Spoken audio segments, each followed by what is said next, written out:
বিধবা ভাতা কত এ নিয়ে অনেকেই আমাদের কাছে প্রশ্ন করেছেন এবং কি কি কাগজপত্র প্রয়োজন হয় এ নিয়ে আমাদের কাছে অনেকেই প্রশ্ন করেছেন। তো বিধবা ভাতা পাওয়ার জন্য আপনার কিছু ডকুমেন্টস প্রয়োজন হবে, যেমন আপনার ভোটার আইডি কার্ড এবং সংশ্লিষ্ট এলাকার আপনার যে নাগরিকত্ব সেটা থাকতে হবে। এছাড়া আপনার অন্য যে কোনো যদি ভাতা পেয়ে থাকেন তাহলে আপনি বিধবা ভাতার জন্য আবেদন করতে পারবেন না। আপনার বার্ষিক ইনকাম আপনার 15,000-এর নিচে হতে হবে, তাহলে আপনি শুধুমাত্র বিধবা ভাতার জন্য আবেদন করতে পারবেন।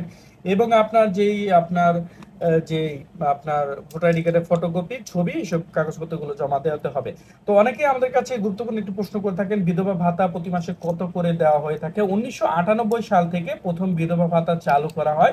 সে সময় আপনার বিধবা ভাতা ছিল 100 টাকা করে প্রতি মাসে। প্রতি মাসে তখন 100 টাকা করে বিধবা ভাতা প্রদান করা হতো, কিন্তু বর্তমানে সেটি বৃদ্ধি করা হয়েছে, যার পরিমাণ বর্তমানে এসে দাঁড়িয়েছে আপনার 550 টাকা করে।